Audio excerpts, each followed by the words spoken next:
this is so steep, then nothing sits there, just, so it's getting used to it. Cheryl, there you are. Thank you very much. Thank you. And, one of the things we're all learning that it's not really about us. That's what we're learning to release. Because that oneness that we talk about is a two-ness or a more-ness or an infiniteness as we maintain this sense of individuality and separation. And I haven't had this experience for a while, but I'm always afraid of it. Like as I'm preparing for a talk, it used to be over and over again years ago that I would have these experiences where everything was totally stripped away. And that happened to me yesterday. Everything was stripped. There was like nothing there inside of me. All I could do was cry. All I could do is let go and hope that there was a God. And, and it's not that we understand it, but what's important is that we open to something greater than ourselves. But it is also the greatness of ourselves. It's that infinite oneness of who we are. And so the power this month is only one power. And I really appreciated Cheryl being up here because I don't know if you could feel it. She didn't do it with the power of her voice, but she did it with the fact that when she was saying our tenets and our affirmations, she was feeling the truth of those for herself. That's the only reason why we say them, because it's about you and me. And it's what we're learning how to open up to, not only for ourselves, but for each other. Because until I know it for you, I'm not able to know it for me. And it was amazing to feel the aliveness of those focuses when it was coming through Cheryl. Because if we don't accept those for ourselves, we continue to live our lives as a human. Those become intellectual concepts, but we continue living the life we've lived. We continue that process that is an illusion. This process of birth, growing, aging, dying. We are always in that continuous process. And I think we're at a point in our life where I think we're starting to realize that that's a fairly stressful process. It's not a loving process. There's love in it, but it's not a loving process. So our power this month is power. The focus is only one power. And I think I've already touched on what it's about, that there's only one power, that there's nothing else. That one love that we talk about is not the love that we experience as humans that are always not sure if we're lovable, not sure if we're attractive enough, smart enough. So we're always insecure. We don't really trust the love that comes to us. So we feel this fluctuation, this constant chaos of this reality of change, of separation.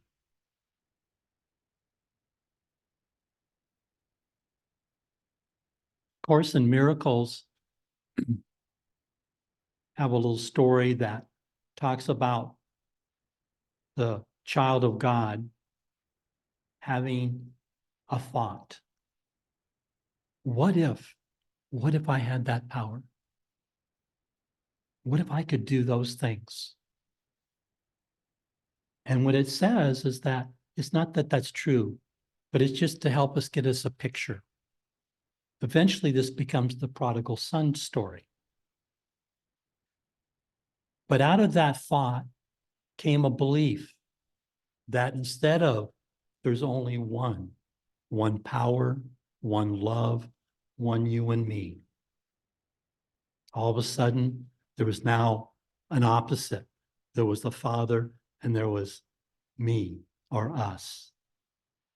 And that kept dividing and dividing and dividing. But the secret is that it wasn't true. It's never been true. And so what we're on a journey is to start to release that humanness, that belief that that's all we are. And one of the cores of that belief is the belief that we are a self, that we are an individual. And when you observe our world, look at all the energy that goes from us and from the world, trying to be the best self out there in all kinds of ways. And also because we're an individual self, we are separate from everything. We're separate from each other. We're separate from love. We're separate from our needs. And all of a sudden, there's the fears that are inside of us. So when we're outside that door and we're looking out into that world, what we're seeing is an illusion that comes from the belief that we are separate, that there's any kind of separation. The belief that separation is the existence. Individuality is the reality. That's what we see when we're out there. And that's why it's so scary, because all of a sudden, now there's limited resources. There's more and more of us. It becomes less and less. And we grasp for momentary pleasures, momentary happiness. But those things, they get age. My shirts get holes in them. The cars wear out. I mean, there's no real stopping of that angst and that anxiety. In that reality, that belief that is false. Because even in that separation, that was only a thought in our consciousness. We have two minds. One mind that believes that story, that we're separate, and that we're bad because we separated, that we're not lovable, that we're in sin, we're always in fear, there's not enough of us. And then there's the other mind that knows that it's opening. And there's a part of us that knows the truth. There's a part of us that they call, for just a name, they call it the wholeness of our spirit. In other words, we each are spiritual beings. The reality is pure spirit. That's what we think we're separate from. But because we've never been separate, we are also spirit. And the wholeness of our spirit, the part that's never been separate, that's there. That's within us. That's there to guide us if we open to it, if we ask for help. If we go, wait a minute, I'm tired. I'm tired of these conflicts. I'm tired of this aloneness. Show me how to see this differently. Many of you, probably most of you, have seen when I brought in the rebar. Some of you haven't, but it's a 6-foot piece of rebar and it's shaped in a U. Well, that rebar, I'm using that as a symbol. The rebar was originally straight and it represented a problem. It represented all our problems of the world. And the belief of the human is that we got to do something. We got to do something to fix that problem. And we do have to do something, but it's not from this illusion of a body. It's from making a different choice. It's making a choice that, no, I want to let go of separation. I want to let go of conflict. How do I experience this Holy Spirit? The wholeness of who I am. Remember, there's only one. And the problem with our language is it comes out of a reality of duality. So it's not about controlling the words. It's about feeling and understanding what those words mean, like what Cheryl was doing, and using the meaning and the feeling. And so what we have to do is change the mind. Change it from being an individual and separate from God, separate from you, separate from love, separate from everything. And say, how do I see this differently? And so, as I shared when I shared the rebar a couple times, there was groups, pairs of people, quite a few of them, and we placed this rebar on our throat, and the challenge was to bend the rebar. Of course, no one did because they would choke themselves. What it took was, to ask how to do this differently. Not through muscle. It was obvious that strength wasn't going to do it. Look at all the problems of the world. Look at all the attempts to solve the problems of the Middle East, or poorness, poverty, all the things that, that are in this reality. We're constantly, and it's constantly changing. Okay, solve one, you get a new one, and you get a new one faster than the last time. So, it just keeps you constantly stuck in the outer, which is not who you are. You are spirit. You're the oneness of spirit. When there's one power, you part of that power. When there's one love, you are that one love. You and I are not separate, but we have to open. We have to open to that experience. And when we do, at some point, what happens, it's the same room of people in appearance, but your experience is different. All of a sudden, the self is not there. The self is there, but the self is no different than all those other selves. And that's just when the ego is slightly lifted, slightly shifted. And all of a sudden, there's like, you're not trying to save yourself because that's yourself and that's yourself. It's all the same. And so all you're worrying about is taking care of all, because it's all the same. It's all the same love. There isn't that separation. And that's just a slight shift of perception. And we can bring that to every moment of our life.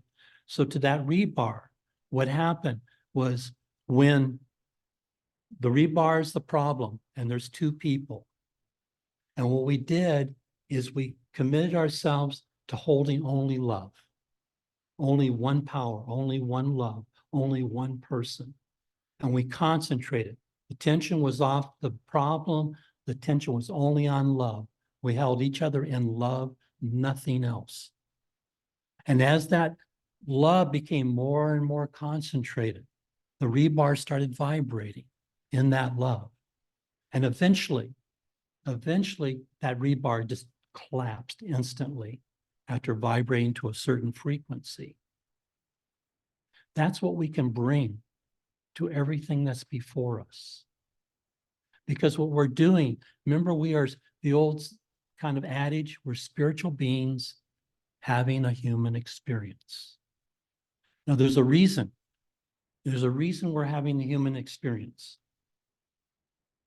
It's actually a benefit to us on the long run. But that's not who we are.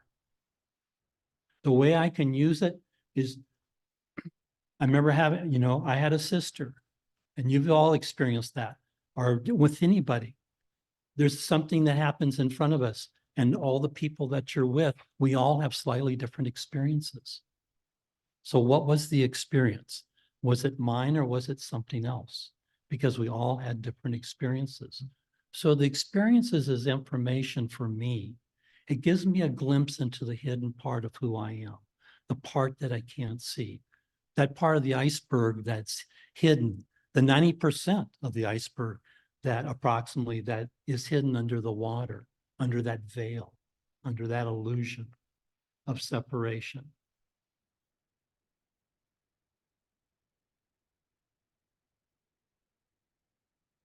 And so what we do, we step in. We step in from that illusion of separation. All those beliefs and fear. And we come into this sanctuary to remind and to remember who we are. And we do that and we take that home with us, and we can use the meditation, and we can learn more about meditation. We can take prayer and we can learn how to go deeper in prayer. And we can take those with us again as a tool to help us remember who we are. Because when my ego gets touched, I mean, it's like, how in the heck do I deal with this? I mean, it's so overwhelming. And so it takes practice and remembering to be able to fight that and go, wait a minute, this is not what I want to experience. I have no idea how to deal with this. I have absolutely no idea. But I can ask, I can turn that other part of who I am to the wholeness of my spirit and say, or whatever else, it doesn't really matter. Basically, it's getting out of this belief of separation. Going, okay, whatever I want to call it, I need your help. I can't do this alone. Because I'm not alone. That's what we're healing. We're healing the illusion of separation. That's why we have to let go. To experience the oneness of that is the truth.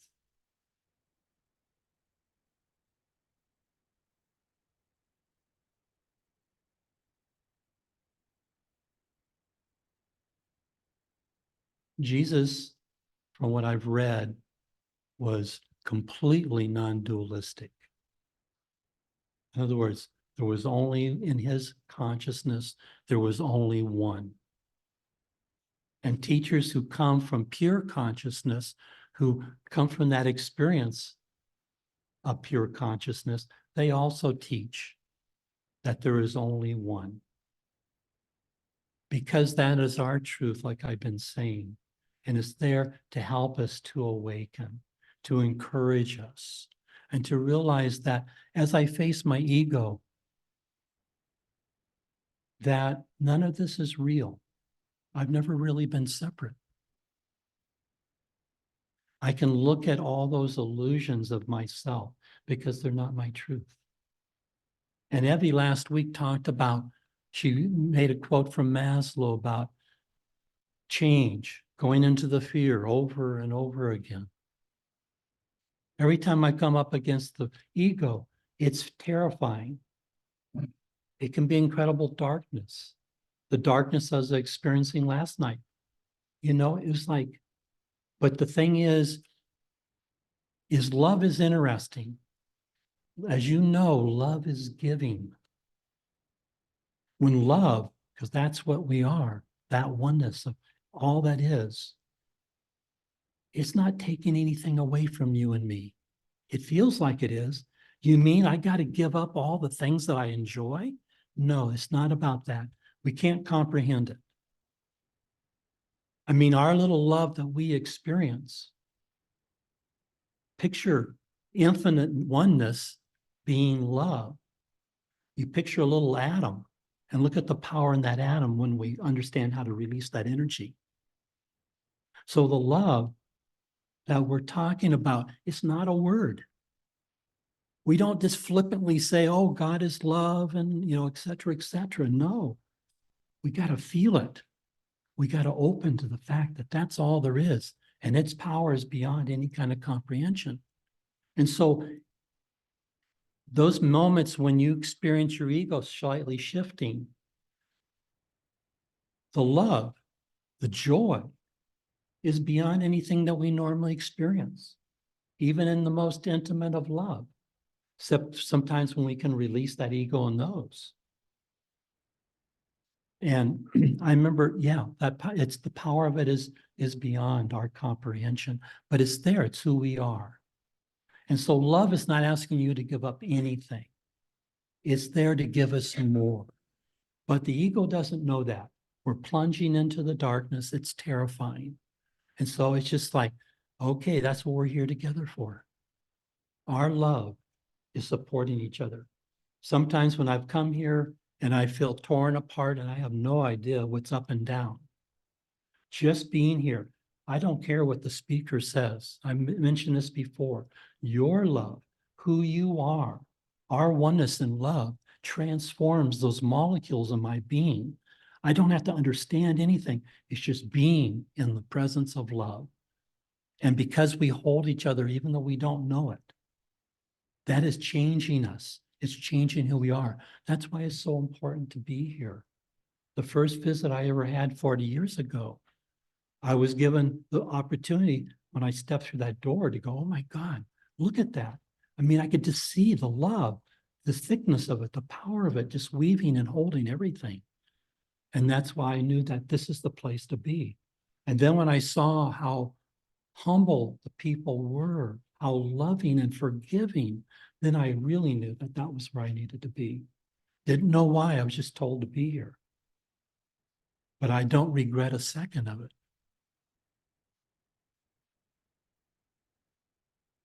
In Unity, we have a second principle, or a tenet.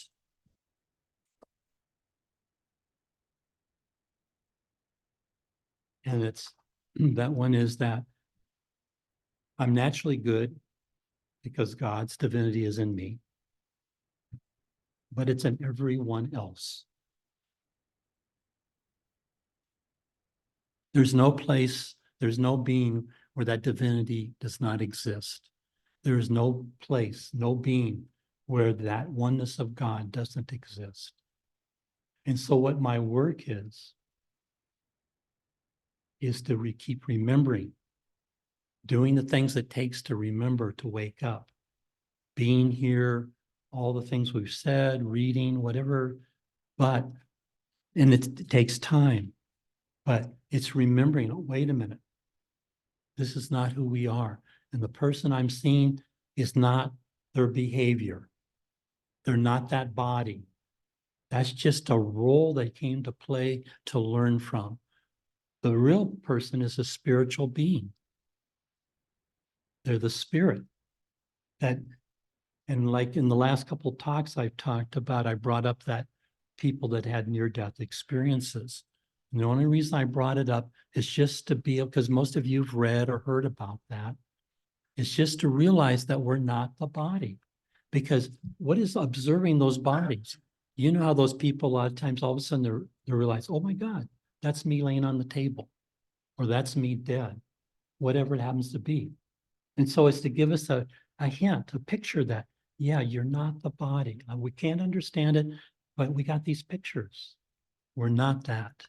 We are mind, the oneness of God's mind, but we have a choice. Do I choose separation? Do I choose that you and I are one in love? And do I ask to be able to experience that, to be able to see that, to be able to feel that and know that? So I don't care what role that person is playing. They could be a Hitler. And even though that role did horrific things, I don't know what the soul, I don't know what that oneness of God that was in that being, that oneness of me. So I can use all of that. Since we are one, everything that I'm seeing, I can use it and go, okay, that's some part of me that maybe I'm too afraid to acknowledge. Maybe the judgment or the fears that a person's acting out of. So I can forgive that in myself. I don't have to be able to even find it, but I can ask for help to forgive myself, my belief in the separation that I'm seeing, and open, and forgive them, and open, and ask for the wholeness of spirit. Show me, because it knows. It's the oneness of all of us, and it knows how to love. It knows that that's all we are, that anything else is nothing but fear, not feeling good about oneself, or maybe, the pain of life, whatever it happens to be, but it's not the truth. The only truth is one. And so that's what we're here, encouraging and supporting in one another. And I'm finished with I've read it many times. In fact, I'm not sure, Cheryl may have been the one that first introduced it. It's a quote from the poet Rumi and the mystic who lived in the 1200s, what we call Turkey nowadays. He said, out beyond the ideas of wrongdoing and right doing, right and wrong, beyond that, there's a place, and I'll meet you there. I have to let go of wanting to be right, maybe more right than you. I have to be willing to let that go and go, no, I'm tired of this. I want to experience the truth. We are one. I don't know how to see it. Show me how to see it. Show me how to feel it. Change me. That's what we're here for. Not to change the outer world. It's to change the perceiver of that world, which is here. To be able to see the truth that we are one, that we are love, that we have always been forgiven because we've never been judged. There's only one, the one power, the one love. And that is you and me. So we give thanks. Amen. So now let's take a moment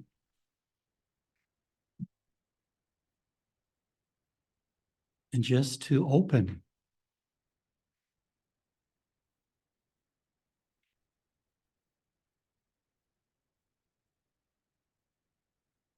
There was a small paper that we got years ago as chaplains. It came from Course in Miracles. It's called The Song of Prayer. And in that, there was some lines that said, what God created, one must recognize its oneness. And so when I'm a chaplain, and if you're sharing with me, no matter what is being shared,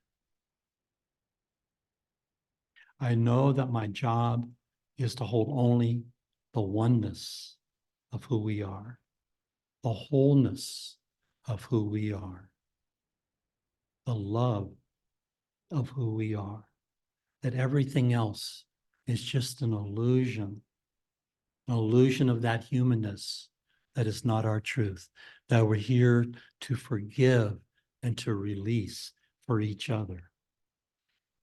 And so just take a moment now just to breathe and to be with your body. Feel yourself.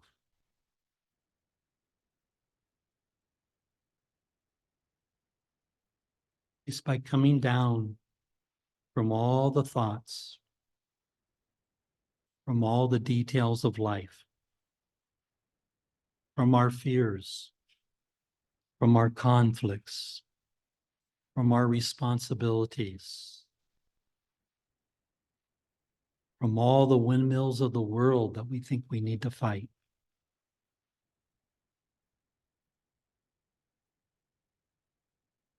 And by coming into connection with ourself, letting go of that mind that deals with all those details, and just come into the present moment, this place of our divine connection. We open. We don't need to understand. We don't need to be able to feel. Love knows our intent. Love loves our effort. For love loves us. Love has never let us go. We are a child of that infinite oneness, that infinite power that has no opposites.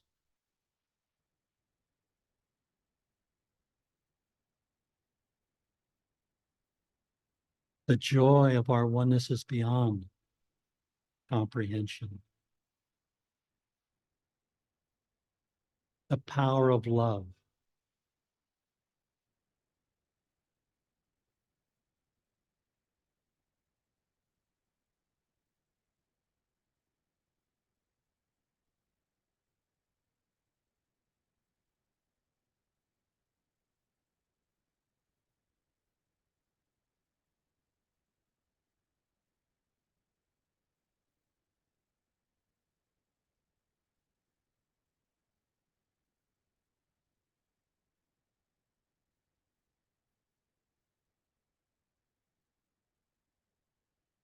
we had the faith of a mustard seed, we could move mountains.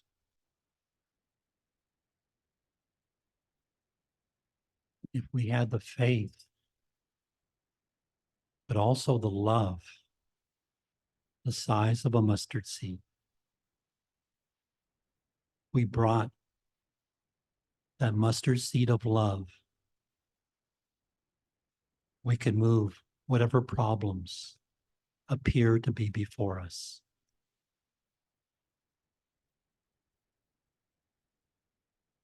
But we are one in that infinite love.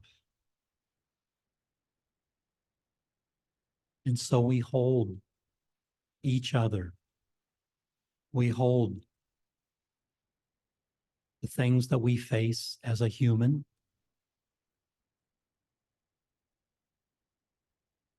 and we open to that truth that there is only one, that in the mind of oneness, there is only one. And we hold that oneness of love for each other, or wherever we are going through. We release in myself my beliefs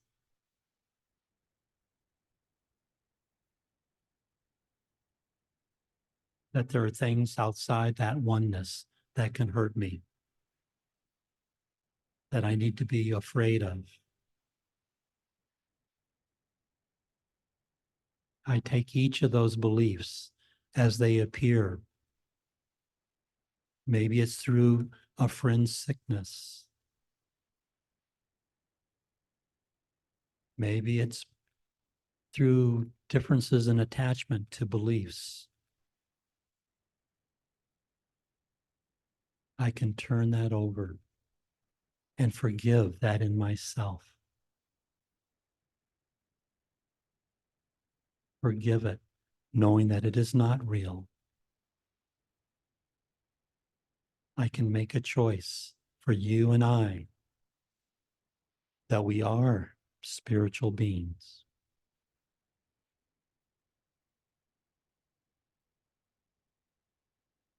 That we are one in that infinite oneness, in that oneness of love, the oneness of power, the oneness that has no opposites. We learn to gently release all separation as I experience it within myself. I ask for help to see it differently, to see it through the eyes of who is my truth, that oneness of spirit, that oneness of love, that oneness of God.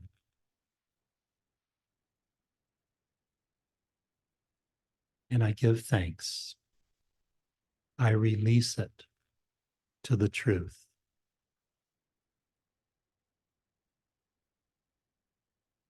And give thanks that there is only love, that there is only one. Amen.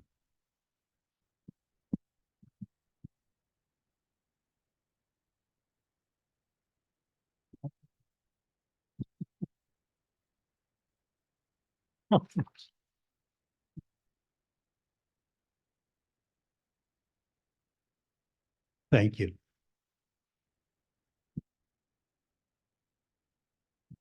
Still, I'm going to use this, or is this on now? No, okay. So this is the time where we hold the prayer protection for each other and for ourselves. And together, the light of God surrounds us. We are the light. Love of God enfolds us. We are love. The power of God protects us. We are the power. Presence of God watches over us. We are the presence. Wherever we are, God is, and all is well.